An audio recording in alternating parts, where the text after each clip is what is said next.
room up at around the 40-minute mark to anyone who's keen to ask us any questions.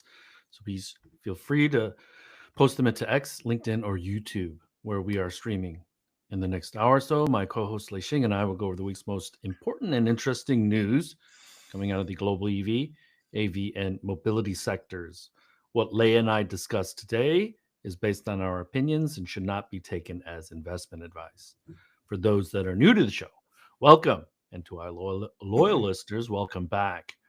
We ask that you smash that subscribe and like button so you don't miss anything from us in the future. I'm confident that Lei and I are two of the most knowledgeable people in the world doing this. So help us get the word out about this show to others. My name is Tu Lee. I am the managing director at Sino Auto Insights, a global management consultancy that helps organizations bring innovative and tech focused products and services to the transportation and mobility sectors. I read a free weekly newsletter that we pull many of our discussion topics from. You can sign up for it at sinoautoinsights.substack.com, which of course I encourage you all to do. A little bit under the weather Lei that needs to get better before he jumps on a plane for 18 hours. Can you please introduce yourself? Yeah, good morning.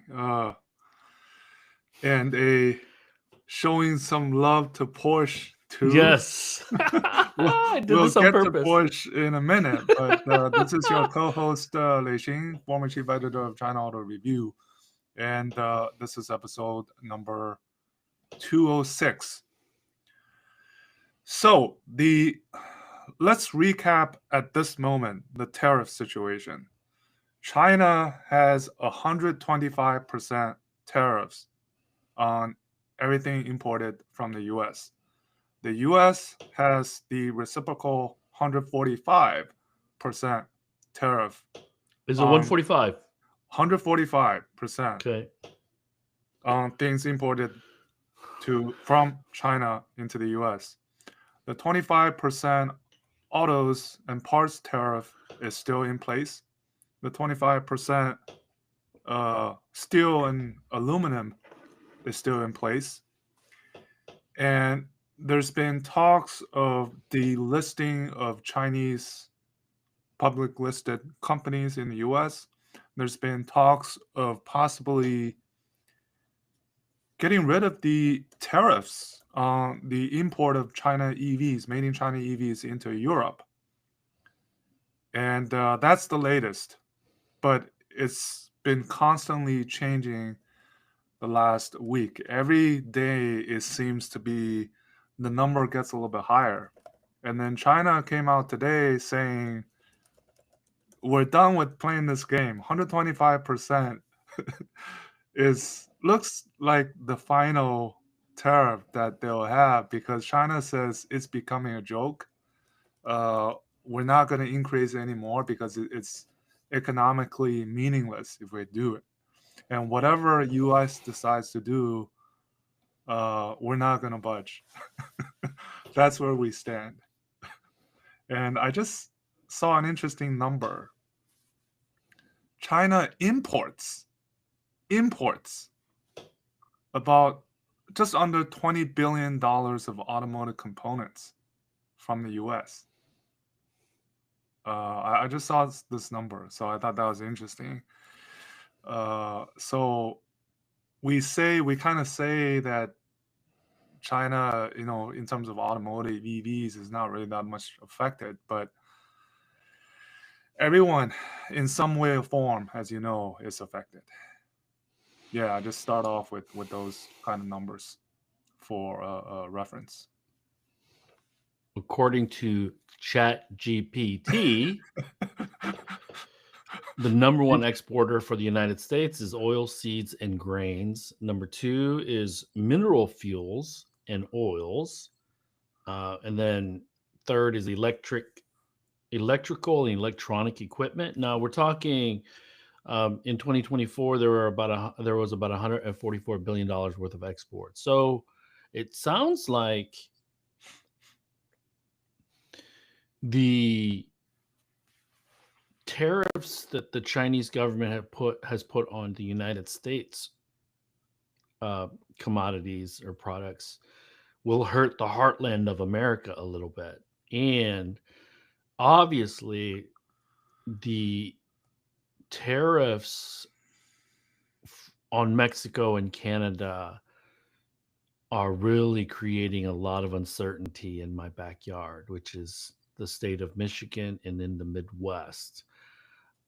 I think there's been a muted response from the state a little bit, except for some of these economic development folks that I work with on a daily basis. One of my friends, Glenn Stevens, who is the head of Mish Auto, he's been on in his car, driving around trying to advocate. He's been on media interviews, and so this is a really, really critical moment, I believe, because it's really starting to crystallize, Lay, that the Chinese are really, really competitive with their products. I don't think there's any denial anymore with that. I take that back. I think there's a certain percentage of Michigan folks and automotive folks, more rank and file than leadership, that are burying their heads in the sand and don't want to know how uncompetitive some of the automotive space is here in the United States. And I think there's a certain number or a certain group or a certain percentage of people that don't know what to do because everything coming out of the media outlets seems so dire. We can't catch up. You see Porsche's numbers, and that's one Well, of the reasons of why I wore this shirt. But yeah, go ahead. no, but what the issue is not so much the tariffs themselves. I think in terms of what you said, what they don't know what to do is, given what happened this past week, that every day could be something different that come out of Trump's mouth. How do you prepare for that? How do you uh, you know, address what to do when one day he says, okay, we're gonna pause. And then the next day or the day before, right, the stock market drops, and I think that's the uncertainty, the irrationality of these announcements. You can't plan for it, and that's the So, headache, right? More so than the the United tariffs themselves. States, the uncertainty and the whiplashing, we feel it in the United States. Could you imagine if you were the leader of Germany, the leader of France, the leader of the UK, the leader of Australia? So they rely, generally speaking, historically, on the United States being the backstop to kind of set. They obviously have their own individual goals and initiatives and priorities, but the United States was a trusted source for um, what's the right word? Reliability. Uh, but I wrote in the newsletter that it'll be 12 years where it's just been a roller coaster ride following the United States, from a international policy, domestic policy, from an economic policy, and so I in being back in Michigan, I feel it personally, with friends, ex colleagues, family. So I, it's one thing to say I'm going to put tariffs up. At least you know that it's a serious situation, and then you plan around that. It's another thing to say I'm going to put tariffs up, and then 2 days later, oh, just kidding. I'm gonna I'm gonna pause this by 90 days because you can't. To your point, you can't be definitive with your response to the new policies, and it paralyzes businesses, to be quite frank. So Yeah, and there's been different response of actions from these automakers in the U.S. Employee pricing, uh, no change pricing. Given the kind of the inventory that they had, and then their stoppage of importing of vehicles. I don't know, Audi maybe announced something. Um, so yeah, that is a great shirt. Exactly. Uh, and, uh, and while I think on the China side, right, the actions are never stopping, as we've seen that new models, sales numbers that have come out, whether they're up or down, China seems to be. If you look at these German automakers, right, the numbers that they announced, it looks like every region except China were up. Uh, and like we said, it hasn't bottomed out yet. Um, and plus on top of that, the tariffs, both ways for some of these manufacturers. So yeah, so and this global trade war is now becoming really a China-U.S. trade war, pretty much, because other countries have been on pause. That everything went down back to the 10% base tariffs. The only good news, Lay, is that because the Trump administration put a pause on tariffs for the other countries, the things that are coming from Vietnam, South Asia, they still should be around the same price, but everything else from China is going to increase significantly. Yeah, And I was reading this morning, preparing for this podcast, that there are ships now that are not going to leave China with, and so I don't want to create a panic, but they were like, there could be situations where in the next month or 6 or 7 weeks, there could be bare shelves yeah. in You some stores. talk about these mom and pop shops, both in the U.S. and in China. When here you have people that are stopping orders for Chinese products, and these mom and pop shops go out of business. And the trade, whatever the number was, like over $500 billion of trade, that could be cut in half between China and the U.S. And that'll affect tons of companies from both sides.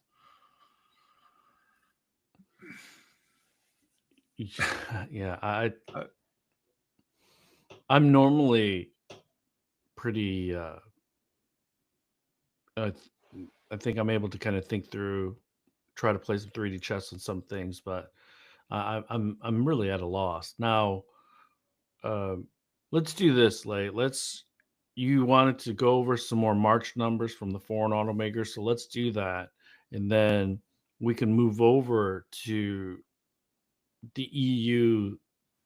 That rumor about the EU lifting tariffs on Chinese vehicles, because I'm sure you have a perspective and I have a perspective on that. So, what other numbers? So, the one thing, if you're wondering, people are wondering why I'm wearing the Porsche shirt, is because, um, like you said, they still haven't found the bottom in the China market, and we're talking they might get to uh, it is 42% was their yeah, they continuing to shrink 42%. yeah, So they lost almost half of their sales, and this continues a downward trend that's been 3 years in the making. yeah. 42%, less than 10,000 units a quarter. That's psychologically, it's disheartening, because that means 10,000, and then we average it out. We could be looking at 40,000, 45,000, for a market that was getting close to 100,000 units in the late 2010s. There are several reasons for that, because of the intense competitive environment, which Porsche stated in the presser. Uh, but just lack of, I think, the competition, the whatever, Xiaomi SU7 Ultra compared when they launched, they compared the specs to the Taycan Turbo GT, and every spec was better than the Taycan Turbo GT. And how do you compete? And then maybe also in terms of allocation, maybe they of allocating the vehicles to other regions, plus the fact that in Porsche China they're resizing the dealership footprint. That's their priority this year. So yeah, but I guess from Porsche's perspective, it looks like it was worse than they expected on their own. But I mean, last year was 30% off, right? Uh, so not surprising. It for all the German manufacturers, right? The whatever Volkswagen Group, Audi, the BBAs. This is going to be a down year still. So first quarter is a representative of that. Lay, this is going to potentially be a down decade. If the United States, if we continue to have tariffs on uh, Uh, EU imports, automotive imports, Porsche's going to have to build here. Audi's going to have to build here, and that'll take time and a lot of investment. Um, and I don't. I thought Porsche 3 or 4 years ago was immune to a lot of this stuff, but I also want to point to the fact that it might be the canary in the coal mine. There are a few things that aren't in Porsche's control. The Chinese economy, um, the tariffs from the United States, really pulling down the Chinese economy or the sentiment on the Chinese economy even further. Rich people aren't as rich maybe in China. And so I'm curious to see the Rolls numbers, the Bentley numbers, the really, really ultra premium vehicles to see if there's any softness in that demand in the China market. So, certainly they're down, yeah. or not. That don't look pleasant. Um,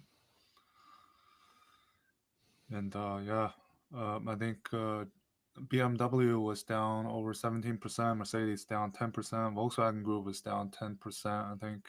Um, and their sale of BEVs was down significantly in China in the first quarter. I think it was like 25,000 units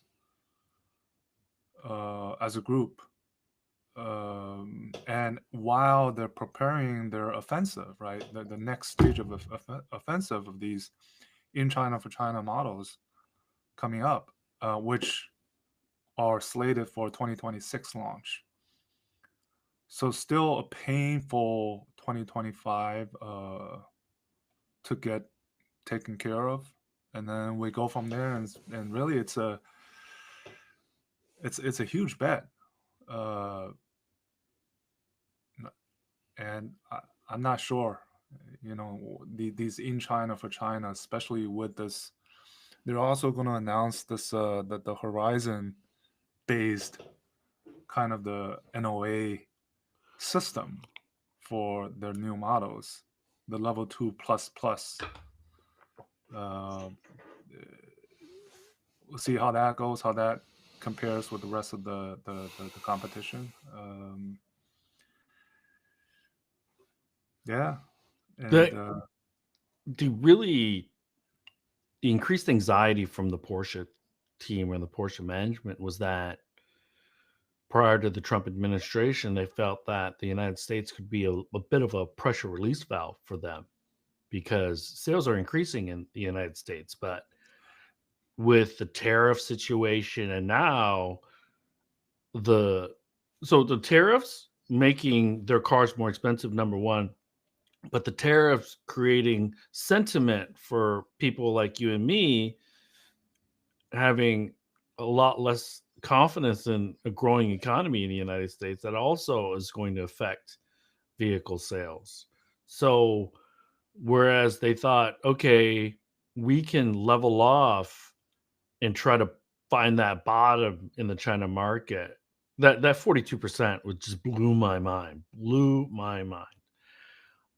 And we're talking a company that only sells 300, 320, 330,000 units a year. So 10, 100, 1,000 vehicles is actually pretty material from a uh, uh, how it hurts the company. So Yeah, luckily there only the 25% tariffs on autos remains for now, for at least for the next 90 days, right? oh, I guarantee you. So any other March numbers from foreign automakers? That was the most I think we have. I think GM reported numbers. I forget the numbers, but I mean it's gonna be all down. Uh, So what are your thoughts on the veracity of the EU lifting tariffs on Chinese EVs? if I take a word out of von der Leyen's the president of EU Commission's mouth, she said everything remains on the table. So my view is that this is not new news because the discussions have been ongoing ever since they went into effect. And now with the recent talk between Li Qiang and von der Leyen and the Minister of Commerce Wang Wentao and what's his name, the EU Economic Minister Sefcovic, I think this was came out of their talks that they want to talk about this minimum pricing.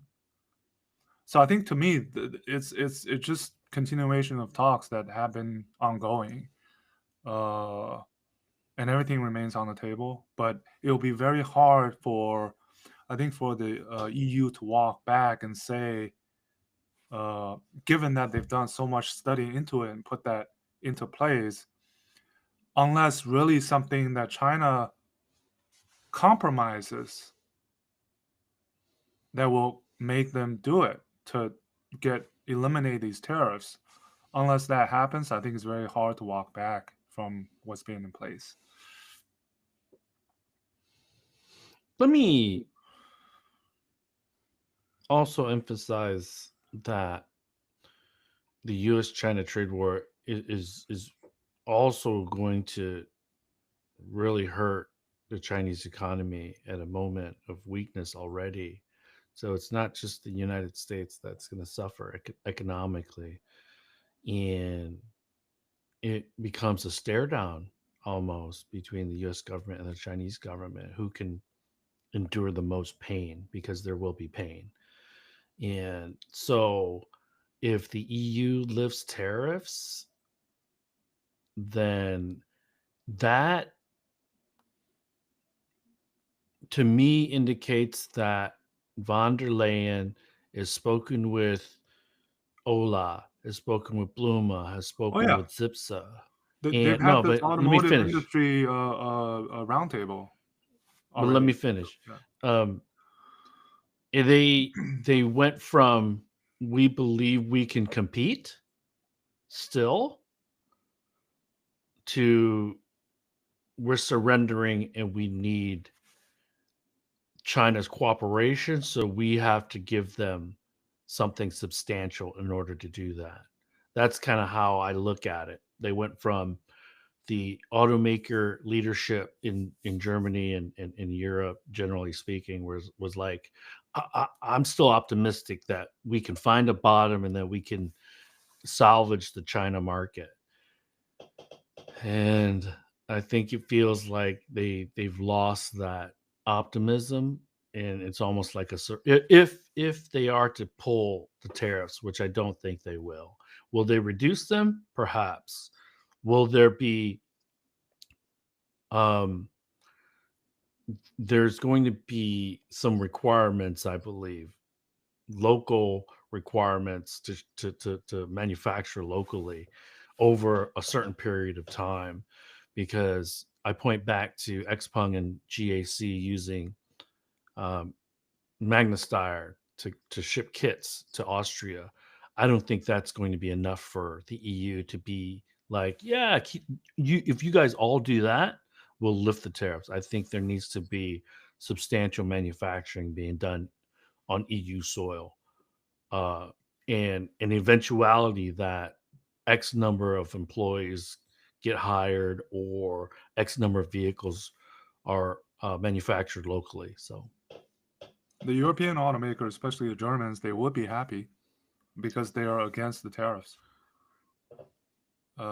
yeah, Right, but I don't know if they're wholeheartedly against the tariffs, right, Lay. I think it's a Mienza thing, it's a face thing that they diplomatically, can't yeah, say, because and, they can't be like Tavares and say, "Oh, we need to protect ourselves," yeah, sure. And and then remember, yeah. So 10 months later, he's like, "Oh, we love Chinese cars. We should have free trade." I remember at the end of March, the Ola and the Oliver, they were in China for the China Development Forum. They were there for about a week, meeting various you know uh, constituencies. So yeah, so the talks are ongoing, but like it's Here's the big thing, Lay, and I'd love your thoughts on this. Premium has shifted. The thought of premium has shifted. The understanding of premium has shifted in the China market, but the Germans and the Americans and the Japanese just didn't get that memo yet, because it's almost like these stages. The Germans were like, we don't need to do that. Oh yeah, how hard can it be? And then, holy cow, this is really hard. And now it's like, oh, we're going to lean into it because China is such an important market. And to show our dedication to that market, we're going to locally design things. Okay. But it took them 100 years to perfect how to build an engine, right? yeah, this went into motion only 2 years ago, 2023, right around the shock of the last Shanghai Auto Show, for Volkswagen to say we want to cut development time to what, 3 years, 36 months, Yep. still quite long by Chinese standards.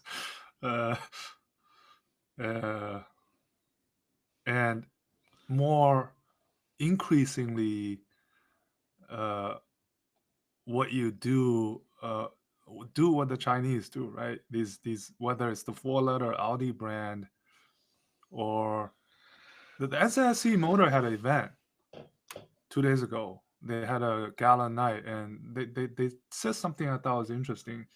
They had this fantastic four of Chinese smart driving companies, and these four companies, guess who?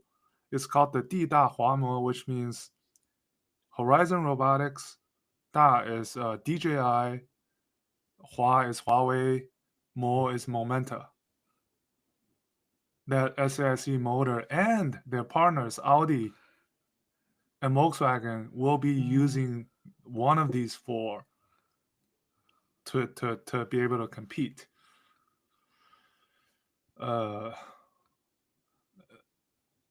the Horizon, right? I talked about the Horizon Superdrive that Volkswagen is launching as their level 2 plus next year. The crazy thing too is, Lay, is that as more and more connected vehicles hit the roads in the EU, I don't hear that many people talking about how we're going to regulate data security, data privacy, and cybersecurity. So these are open-ended items, whether they're imported from the United States, whether they're European domestically built connected vehicles, or imported from China. We can point to countries, but a lot of bad actors aren't affiliated with countries. So that needs to be addressed. And and I think everybody is just reacting to try to put out as many fires as they can. But long term, that needs to be understood a lot better and regulated. The EU Yeah. should lead the way because they're much more uh, concerned about individuals' privacy when it comes to data. So Yeah. Well, China is more faster. It's more less strict. Uh, and then a couple of new products that were launched this past week: the Han L and the Tan L from BYD, a significantly lower price than their pre-sale pricing. One, and then B10, the Elite Motor B10 launched. And then while they launched that model starting at 100,000 RMB, $15,000, they announced the giveaway of the highway N what's it's called the NGP? No, not the NGP. It's NAP, highway NAP. They're adding that free, so it's almost it's a non-price cut price cut, right? And retroactive to earlier buyers, so they're giving money back. So the bloodbath continues, and Cherry announced a as series of hybrid products at lower prices two nights ago. as we lead up to Auto Shanghai 2025. Yeah, and So Tesla even launched a cheaper Cybertruck in the in the US. I said it was contagious. wow, Yeah, you know, $62,000 after. 40,000 unit sales in 2024. I'd say that's a pretty big disappointment from a sales standpoint, but that's what happens when you design to the extreme and then you jump into politics. So Yeah, anyways, and yeah. maybe this is a short one because I don't really have that much more. You saw that TechCrunch article about Slate Auto. What There's a which auto? so there's an article in TechCrunch. It's not much of a scoop, but it does detail the company. There's a manufacturing conglomerate called Build, and it's a Jeff Bezos backed Hmm. initiative where basically bringing back manufacturing. One of the companies it's supporting is a company called Slate Auto. There's about it's based in Troy, so it's right in my Oh, backyard. yeah. About 300 employees. They're going to have a launch event later this month, and it's gotten some external funding according to the TechCrunch article, Hmm. and they're targeting a $25,000 electric pickup truck. Okay.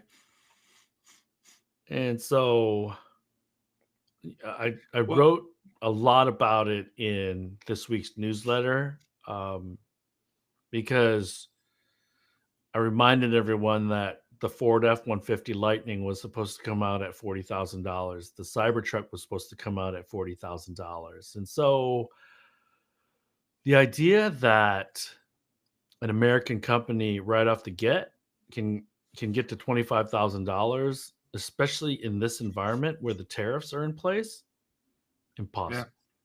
Well, speaking of, we have another U.S. smart EV startup out in the West Coast that's gloating right now because of this tariffs, right? And they're about to launch the FX, and supposedly the $30,000, $25,000 EREV. Uh, so No, I applaud them. yeah, I don't begrudge anyone. I have an issue with throwing out a number that's not likely. Now, can they get to 25,000 and be profitable? Maybe, but it would take probably a half a million units of sales, two, three, 400,000 units of sales. And where's the capacity for the mineral mining? Where's the capacity for the mineral refining? Where's the cell capacity to build those things? You're not going to buy those cells from a Korean or a Japanese manufacturer here in the United States, not affordably. And so again, that 25,000 just seems like we're chasing a ghost. And here's the away bias that you and I have. Like, that thing is going to be so decontented, and then we jump on a plane next Saturday, both of us, and then see what we can buy in China for $30,000 or $25,000, and we're gonna be like, that's the away bias that you and I have, because we Yeah. know Yeah. what can be purchased at $25,000-$30,000 in China, and it's going to be substantially more from a value and feature standpoint than anything that the United States in the short term is going to be able to launch. So It's China spoiled bias. yeah. So do you have anything else, man? No, I think this is the last or second to last one Second to before we, last. yeah, next Friday will be the last one that we do in the US, right before the auto show. Just it's gonna be the, yeah, biggest by far in the world. 360,000 square meters, 13 halls, And they're nearly a moving it to thousand Puxi. companies. Is that right? Did they move it to Puxi?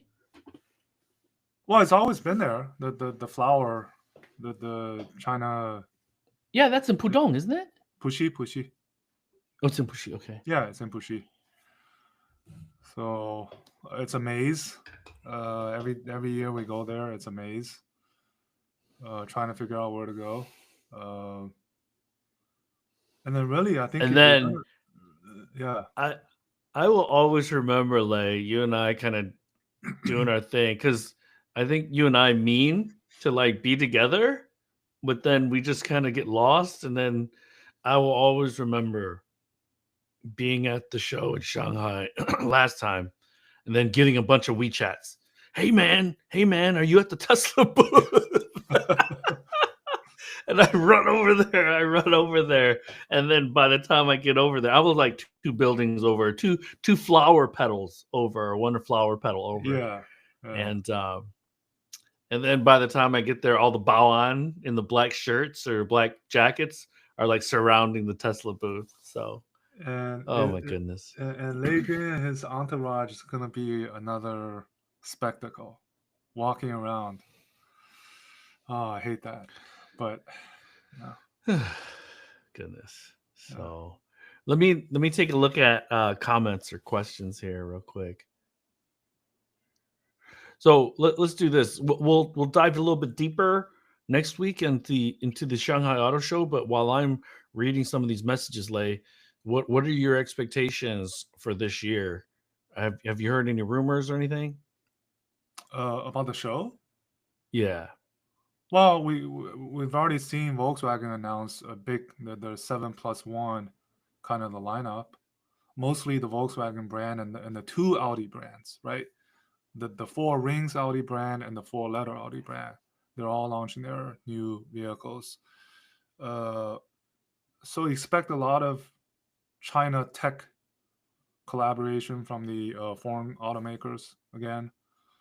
Uh, and then big SUVs, big SUVs. That's the thing. Um, from Lee Mega, yeah, Mega is launching two new editions. One, I think, a Ultra edition, and then another a Home Like a edition. Didi. Like a Didi. Like a face you can face to face, um, and I'd really actually pay more attention to the Chinese tech companies exhibiting there. There will be two halls dedicated to this Chinese tech and supplier base. The Momentas, the lidar companies, all the ADAS, um, they're probably worth a tour, rather than Mm. Here's the here's a OEM. question from SPX Lay. With the trade war escalating and TikTok being forced sale by US, as unthinkable as it might be, Giga could Shanghai Giga and Megapack Shanghai face similar forced sale situation or even worse fate? I hope not. I think that's the last. Uh, I I really can't see that happening. If it does, then that means that the U.S. China relationship is really just tanked to the bottom forever. Uh,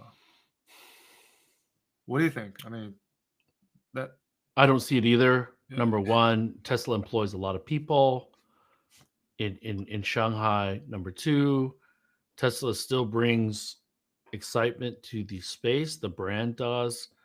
yeah. Uh, Speaking of and Tesla, right? Their March numbers is quite good, and only a small portion of that 78,000 units were exported. So it's damn good that so they're still. Yeah, so the 3 years of free money is working a little bit. So it's definitely working, let's see how long it works. and Because we knew also that we knew the sales numbers would get goosed yeah, because people were waiting for Juniper. Some people were waiting for Juniper, and then in addition, there's an incentive placed on top of that. So let's look at April, May, and June to see if there's consistent uh, theme there. and, Because I would go ahead. and Neo and Onvo just announced heavy discounting of or addition of incentives, and that seems to pull up demand based on the weekly numbers. So we'll see how April is, but Here's another question: yeah, is there any precedent cases of critical industry company being targeted?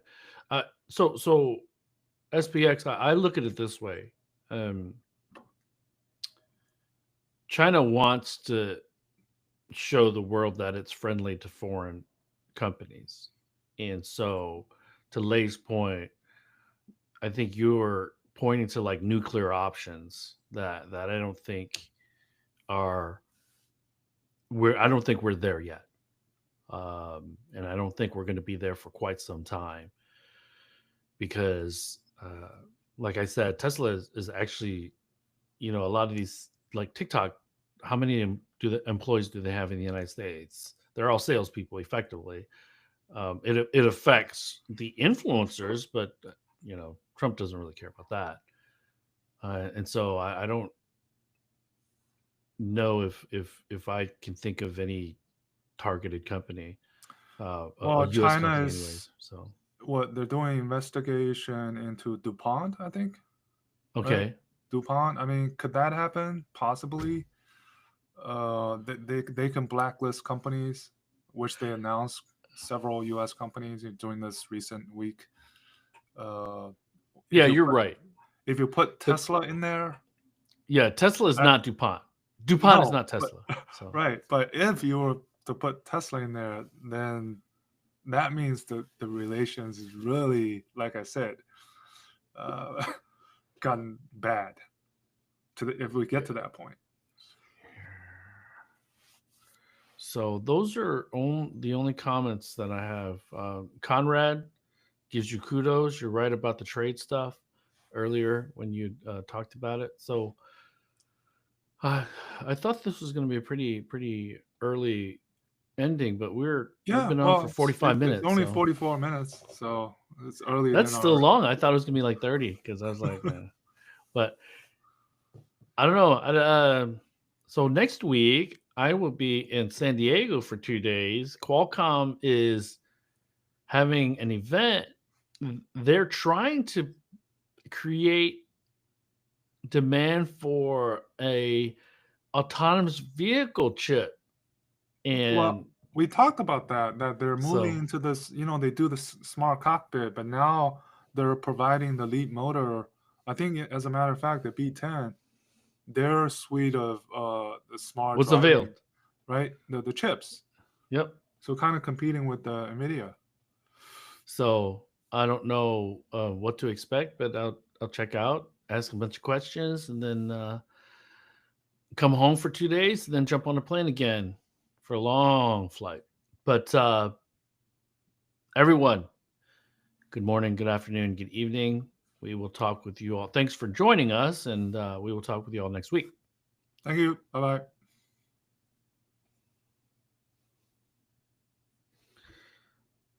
All right.